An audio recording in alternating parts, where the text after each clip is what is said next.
Saudara-saudari, adik-adik, Bapak Ibu, para sahabat Tuhan Yesus di Paroki Santo Yosef Medari dan di Stasi Santo Tomas Sayakan, juga para sahabat Tuhan Yesus dimanapun Anda berada, tetap semangat, salam sehat, berkah dalam, dan senantiasa berbahagia. Marilah kembali kita belajar ilmu sejati pada hari Kamis, tanggal 1 September tahun 2022, hari biasa pekan ke-22.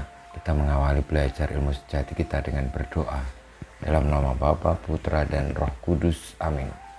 Allah Bapa, sumber kebersamaan dan kerukunan, Engkau memanggil orang untuk menyuarakan sabdamu dan memasyurkan namamu.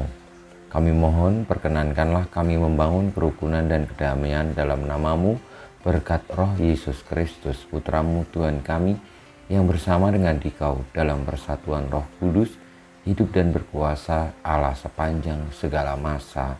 Amin. Para sahabat Tuhan Yesus terkasih, kita akan belajar ilmu sejati dari Injil Yesus Kristus menurut Lukas bab 5 ayat 1 sampai dengan 11. Pada suatu ketika Yesus berdiri di pantai Danau Genesaret. Orang banyak mengerumuni dia hendak mendengarkan sabda Allah. Yesus melihat dua buah perahu di tepi pantai.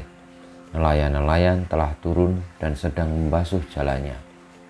Ia naik ke dalam salah satu perahu itu, yaitu perahu Simon, dan menyuruh dia supaya menolakkan perahu itu sedikit lebih jauh dari pantai.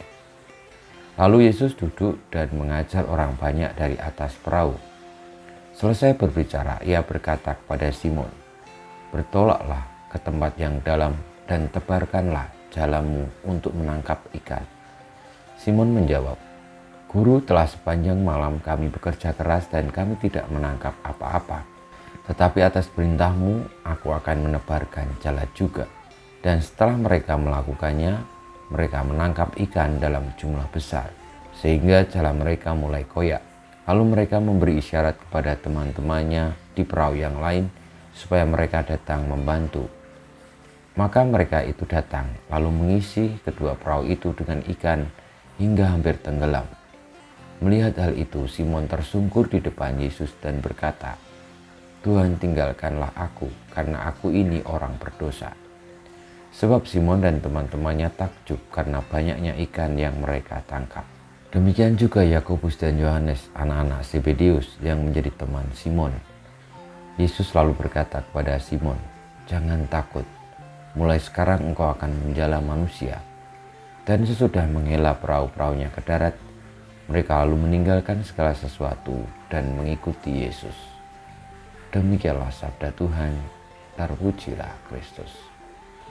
Para sahabat Tuhan Yesus yang terkasih, para murid takjub dengan mukjizat yang dibuat oleh Tuhan Yesus dengan menyuruh para murid untuk menebarkan jala di tempat yang lebih dalam dan akhirnya mendapatkan ikan yang banyak.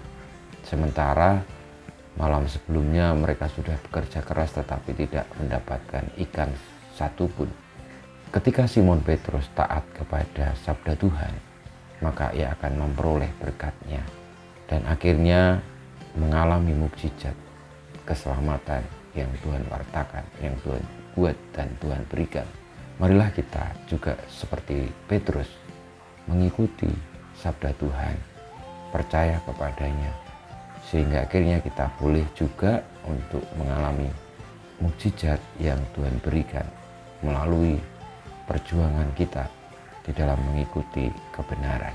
Marilah kita bertolak ke tempat yang dalam sebagaimana Tuhan Yesus menyuruh para muridnya, agar dengan demikian kita memahami kehendak Allah, meresapkannya, dan akhirnya melaksanakannya sepenuh hati, sehingga boleh untuk menjadi saksi mukjizat penyelamatan Tuhan, karena kita menjadi bagian orang-orang yang diselamatkan, yang berhak untuk menerima mukjizat Tuhan itu karena kita setia dan taat dengan sabdanya.